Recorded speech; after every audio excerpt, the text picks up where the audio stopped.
Hello friends, it's a joy for me to meet you through this video. We have been meditating about divine healing. And one of the most beautiful scriptures in Psalm 84, verse 7, it says, "They go from strength to strength, every one of them in Zion appears before God." It talks about the pilgrims who used to walk all the way up Mount Zion to go and worship the Lord during the times of David. And the Bible says, after climbing up that mountain, they don't get tired. They go from strength to strength. That means every step that they take to go to the presence of God, they receive a new level of strength, which comes from the presence of God. So it talks about going from strength to strength. Sickness weakens a person, but God strengthens His children. It is God's will that you go from one level of strength to a great level of strength. If you read in Deuteronomy chapter 33, you see about the tribe of Asher. And this is a blessing that God gave Asher through Moses, the servant of God. He said, "As the number of your days, so shall your strength be." That means, when you are young, you have a level of strength, very good strength. But as the number of your days increases, God says, you won't get weaker. That is a worldly phenomenon. But you will go stronger. Your strength will remain. Your strength will be renewed as that of the eagles, declares Psalmist in Psalm 103. Is it true? Whatever God says is true. The answer is found in Deuteronomy 34 verse 7. The Bible talks about Moses, the servant of God, that neither his eyes became dim, nor his strength, his physical strength, abated when he died in 120 years, at the ripe age of 120. So whatever God said and He has spoken in His word, He fulfilled it in the lives of His people. So shall it be in your life. Maybe you're watching this video, struggling with a sickness, struggling with some kind of an infirmity in your body, or a family member is fighting a disease. The Spirit of the Lord is telling you, my desire is that you would go from strength to strength. How is that possible? Scripture says in Psalm 84, verse 5, "Blessed is the man whose strength is in you, in whose heart are the ways of them." In other words, the first thing that we need to do is making God our own strength, which means telling God, "God, I am trusting in only one person, and that is you. All my trust, all my hope, all my reliability, I find in you. You are the only one I'm relying on, immaterial of who is with me or who is not with me, immaterial of what I have or what I don't have, immaterial whether I'm placed high or I'm going through a valley. You are my trust. You are my hope. You are my everything. If you are not there, I'm not there. But because you are there, I am there." That is like an anchor. You are trusting God die hard. Any man who trusts God that way, let no devil dare him, because evil is destroyed.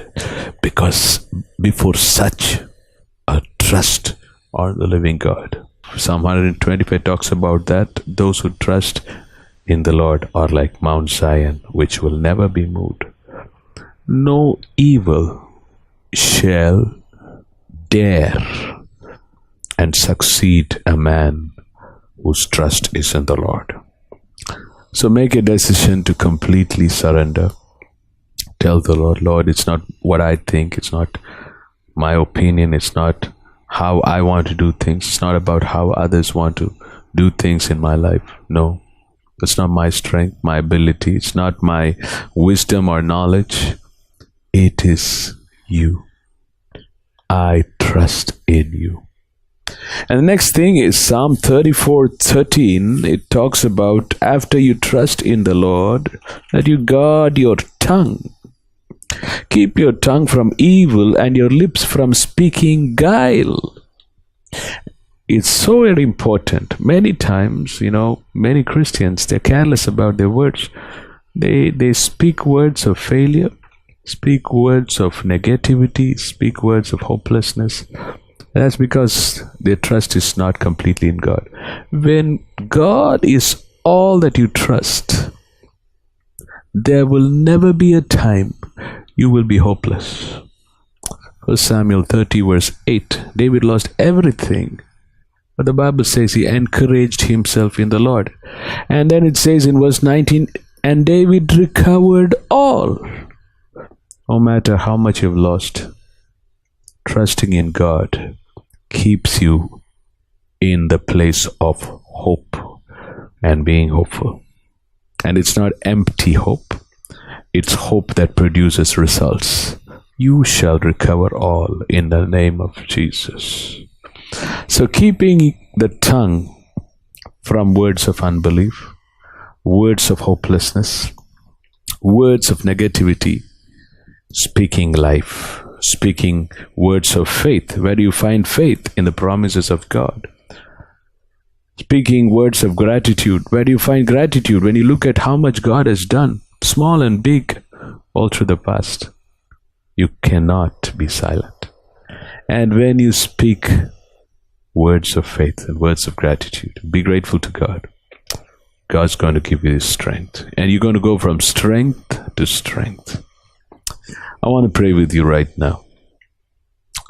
Father, in the name of Jesus, thank you for everyone who heard this word, and especially I pray for, Lord, the person who has watched and who is right now praying with me. I pray that today will be the day of complete surrender into your hands.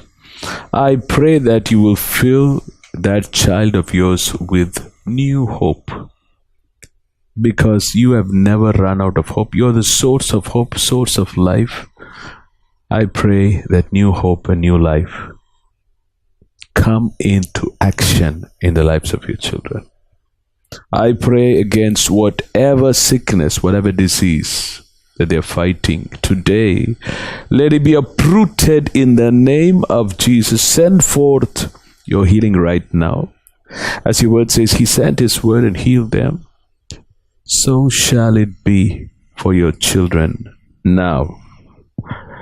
Lord, may the Egyptians that they have seen thus far, they'll see no longer again. I pray that today will mark the end of every sickness in the lives of your children. Help them walk in healing. Let them go from strength to strength and appear before you as a mighty testimony. In Jesus' name, amen. Praise God. If you've prayed with me, believing, I know that you have received it. Thank God. You shall experience it. Let us know how this video and the other videos that we've been publishing has been useful to you. I invite you to watch, to subscribe, to share these videos with others, your friends, your families, and they can be blessed, and you can be a channel of blessing to them. We'll see you again.